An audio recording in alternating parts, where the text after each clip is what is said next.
al presente e al futuro per la prossima di settimana, per capire meglio ciò che succede durante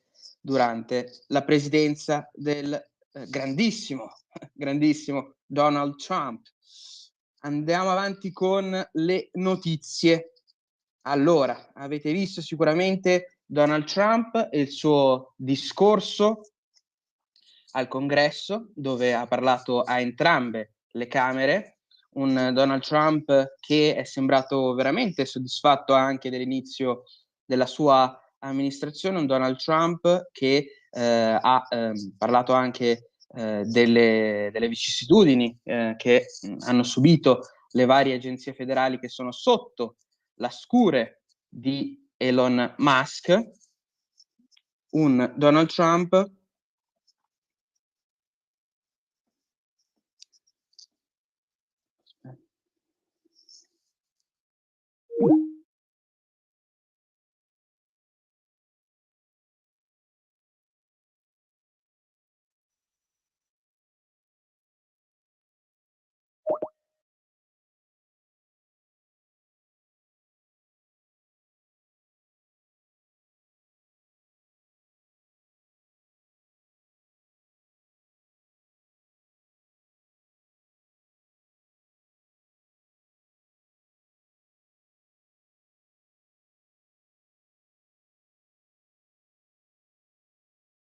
te la rido io, l'America.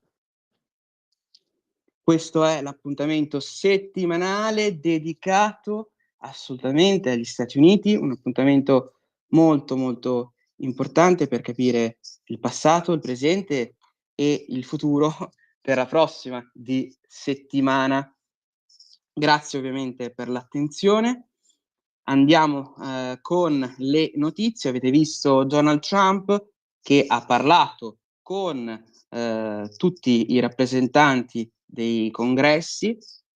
un Donald Trump che quindi ha parlato per anche legittimare il proprio operato durante questi primi giorni di amministrazione, un Donald Trump, tra l'altro,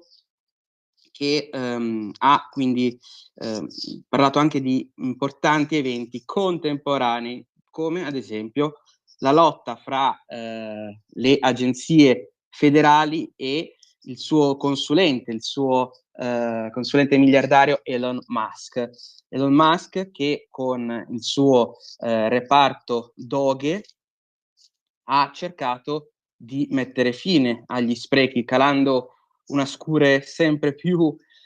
importante ai danni proprio di fondi federali, milioni e milioni di dollari buttati. Purtroppo anche in mosse, in scelte federali molto, molto sbagliate, come ad esempio quando hanno desecretato i documenti sono visti milioni dati per, ripetiamo, borse di per borse e anche oggetti per i vari per le varie popolazioni in difficoltà. Il programma ovviamente è molto utile in realtà, perché si tratta anche di un programma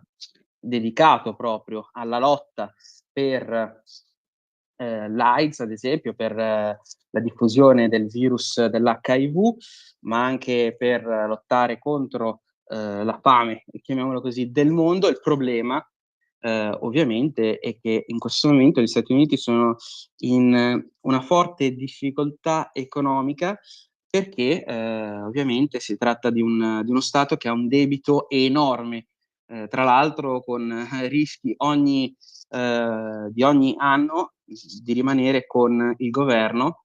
e tutto ovviamente l'apparato federale che rischia lo shutdown, quindi la chiusura perlomeno per le agenzie federali meno importanti, che ovviamente può significare la chiusura di parchi per il turismo, ma anche tante altre funzioni molto in realtà molto importanti, ma che non sono fondamentali non per i cittadini, ma per il funzionamento della nazione, che è diverso ovviamente. Intanto Donald Trump ha parlato anche delle 2 importanti guerre che stanno avvenendo purtroppo in questo momento, ovvero ha parlato sia della guerra in Ucraina, sia della guerra con Russia e Ucraina, scusate, sia della guerra tra Russia e Ucraina, sia del conflitto sulla striscia di Gaza, una striscia di Gaza che Donald Trump ha cercato di liberare durante il suo primo mandato,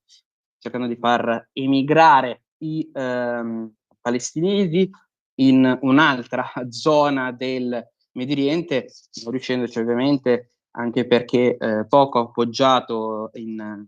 patria e anche dai propri alleati. Ovviamente Israele poi aveva totalmente altri interessi,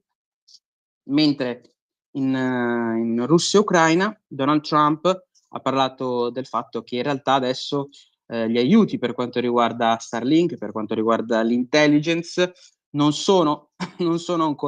più validi, nel senso che cioè, non sono ancora validi e non sono più vietati, scusate, di nuovo, ma è importante anche sapere che Zelensky ha ricontattato Donald Trump e il presidente degli Stati Uniti ha rivelato che anche la stessa Russia è pronta per parlare di negoziati di pace, un Donald Trump che ha cercato ovviamente di porre fine subito a entrambi i conflitti. Ovviamente è stato più facile con il conflitto sulla striscia di Gaza, anche perché gli Stati Uniti avevano più mano libera, più capacità anche di manovra rispetto a quello purtroppo in Europa. Parliamo anche di un Donald Trump che in questo discorso al Congresso, che tra l'altro avviene per tutti i presidenti annualmente, un discorso molto, molto importante per gli americani. Ha parlato anche per quanto riguarda la questione importantissima dei dazi, ha cercato ovviamente di mediare fra Stati Uniti, Canada, Messico. Ma perché il Canada, ad esempio, ha ricevuto questi dazi? Ovviamente non si parla di una guerra commerciale invocata a caso, diciamo che la spiegazione ufficiale è quella di un Canada che non sta facendo il massimo per proteggere i confini fra ovviamente lo Stato canadese e gli Stati Uniti. Parliamo di un Canada che abbiamo visto anche in questa rubrica, un Canada che ha permesso la libera quasi circolazione dei narcotrafficanti per entrare poi dalla loro parte di confine all'interno del continente nordamericano per poi entrare nel paese a stelle e strisce. Parliamo quindi di ovviamente anche per il Messico la tematica centrale è simile, un Messico che insieme al Canada hanno cercato di svincolarsi un po' dalla pressione americana. Per ora sembra che siano arrivati tempi un po' più tranquilli, vedremo in futuro cosa deciderà il presidente degli Stati Uniti, ma anche gli altri due presidenti, Trudeau e il presidente e la presidentessa del Messico.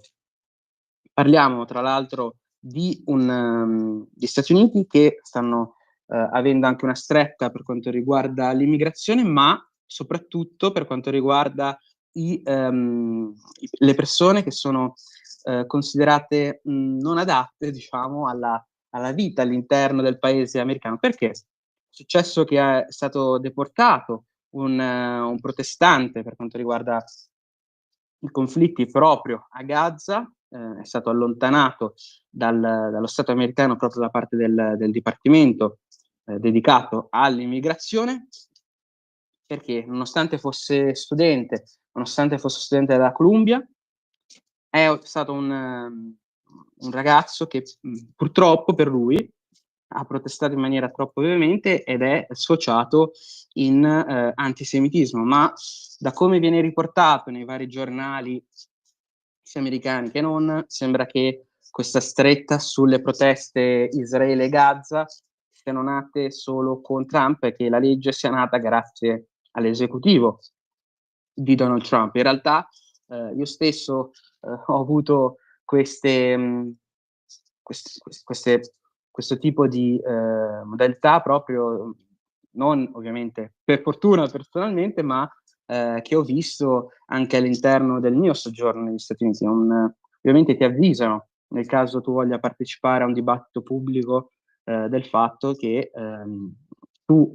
studente, tu generico ovviamente, studente internazionale ovviamente non puoi sfociare in discorsi legati all'antisemitismo, in discorsi legati proprio alla, alla possibilità che possa essere descritto come un personaggio aggressivo. Un Donald Trump, tra l'altro, che rimanendo sulla Columbia University ha tagliato 400 milioni di fondi federali dedicati proprio ai programmi della famosissima università americana. Si pensa per ritorsione perché gli studenti, i coraggiosi studenti rivoluzionari hanno criticato l'operato del presidente e anche la stessa università non c'è mai andata molto leggero con il tycoon, ma in realtà la spiegazione che ha dato la Casa Bianca è stata quella di programmi che sono in realtà non più compatibili con quella che è la direzione politica della presidenza Trump. Ma rimanendo poi tra l'altro al suo discorso, questo discorso importante che ha fatto, ovviamente è stato interrotto da sceneggiate da parte di democratici che poi in realtà sono dimostrate anche molto dannose nei loro confronti perché sono stati criticati proprio dai loro stessi elettori con addirittura un senatore democratico che è stato allontanato. I giornali parlavano addirittura di una censura per l'intervento di questo rappresentante dei cittadini. Quindi sempre diciamo un reportage, un report degli eventi molto, molto assolutamente molto imparziale. Un Donald Trump che ha cercato di estendere un ulivo al paese nemico degli Stati Uniti e che ha finanziato anche, tra l'altro, degli hacker per danneggiare la propria campagna elettorale e anche, a quanto dicono i servizi segreti, anche dei killer proprio per porre fine alla vita di Donald Trump. Ma The Donald ha cercato di stendere l'ulivo della pace all'Iran, un Iran che però ha rifiutato dicendo che non sono intenzionati a negoziare per quanto riguarda la tematica del nucleare perché The Donald ha fatto molta pressione per quanto riguarda proprio la tematica del nucleare in Iran, essendo anche un paese ostile, uno dei paesi canaglia per gli Stati Uniti, nel senso che nel caso siate stati in Iran e vogliate avere anche solo, tra virgolette, un visto turistico per gli Stati Uniti, il fatto che abbiate passato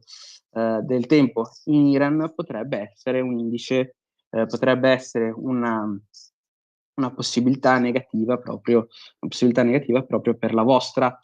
possibilità di ottenere il visto. Andando poi avanti con le notizie, The Donald ha parlato anche del canale di Panama, un canale di Panama che ricorderete all'inizio della sua presidenza è stato molto centrale all'interno delle sue dichiarazioni, un canale di Panama che secondo Donald Trump deve tornare sotto l'influenza americana. Ovviamente non si parla dello stretto del Canale di Panama che in realtà è proprio governato dallo Stato di Panama, ma i porti che sono molto importanti ovviamente per l'accesso e per garantire il flusso del commercio. Il Canale di Panama è il secondo posto con più commercio marittimo al mondo, è ancora fondamentale nel 2025. Parliamo di un canale di Panama che fino a questa settimana era sotto il controllo di aziende cinesi legate proprio allo Stato cinese. Quindi un canale di Panama che ovviamente era in mano a un paese avversario economicamente parlando degli Stati Uniti, un canale di Panama che ora invece Donald Trump lo ha definito sotto il controllo americano. Forse un racconto un po', diciamo, tinteggiato, però in questo momento è in mano a un fondo importantissimo per quanto riguarda, un'azienda importantissima per quanto riguarda gli investimenti, ovvero BlackRock, un gigante che domina il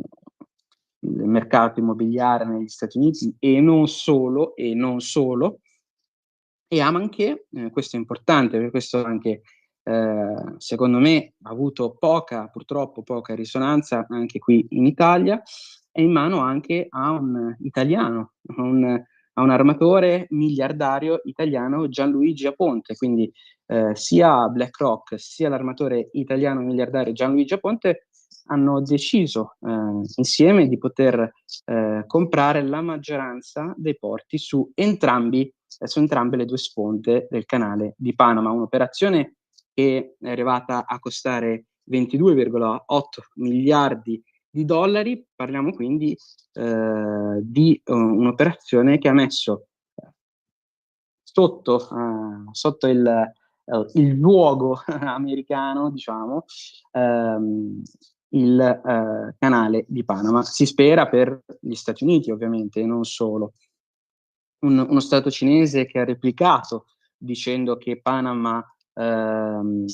si è vista costretta a cedere i propri porti proprio a questa grande azienda, a questo fondo di investimenti BlackRock statunitense, proprio per colpa di Donald Trump. Ovviamente per Pechino va bene invece che lo Stato cinese possa proiettare, possa anche mettere pressione con la propria di forza internazionale, e quindi parliamo anche di un Pechino che ovviamente è, come tante altre volte, contraddittoria. Parliamo di un Donald Trump che quindi, perlomeno in piccola parte, sta già ottenendo degli importanti risultati positivi per quanto riguarda poi quello che ha dichiarato in campagna elettorale. Vedremo in futuro se saranno positivi tutte queste vittorie, tra virgolette, per gli Stati Uniti. Siamo positivi. Intanto possiamo anche continuare con le notizie dicendo che il sindaco di New York, che si è avvicinato tra l'altro a Donald Trump in queste ultime settimane, nonostante sia un democratico, tra l'altro, è stato accusato di corruzione, ma il pubblico ministero, ma soprattutto un avvocato esterno, chiamiamolo, al processo, cercando di spiegare ovviamente come sarebbe dovuto poi avvenire tale processo, ha spiegato quanto in realtà non vi fossero in realtà le condizioni per accusare il sindaco proprio di corruzione. Un sindaco che è molto strano, nel senso che quando vi è stato l'arresto, ormai è un aneddoto fisso di queste rubriche, ma proprio perché mi pare veramente un personaggio discutibile. Ha mostrato, ad esempio, durante l'arresto di Luigi Mangione, tutta la forza, chiamiamola in questo modo, dello Stato e della città di New York, arrestando Luigi Mangione con addirittura truppe di polizia specializzate, con le foto a ricordare l'arresto di un terrorista di livello mondiale, simile praticamente a quello che sarebbe stato un arresto di Osama Bin Laden. Praticamente parliamo di un Luigi Mangione che per ora sappiamo solo che forse è colpevole di un omicidio. Andando avanti poi con le notizie in chiusura, Donald Trump ha smentito i litigi all'interno della propria amministrazione tra il segretario di Stato Marco Rubio ed Elon Musk, un Donald Trump che alla domanda del giornalista dello scontro fra i due ha accusato il giornalista stesso di essere un troublemaker, quindi un creatore di problemi. Molto importante, un'ultimissima notizia: saranno desecretati probabilmente in futuro, dovevano già esserlo in passato, i file dedicati, i dossier dedicati a la morte di Robert Kennedy e Martin Luther King, quindi importantissimi file, anche perché sono sempre stati importanti anche per Trump durante la propria campagna elettorale. Stati Uniti, tra l'altro, rimanendo in sicurezza interna, che hanno arrestato dei soldati che stavano vendendo i segreti degli Stati Uniti proprio alla Cina, con Kash Patel, il nuovo direttore dell'FBI, che ha annunciato proprio la notizia sui social. E con quest'ultimissima notizia il sottoscritto Matteo De Sio vi saluta, vi aspetto la prossima settimana sempre qui su Radio Libertà. Grazie per l'ascolto, grazie ancora, una buona giornata a tutti.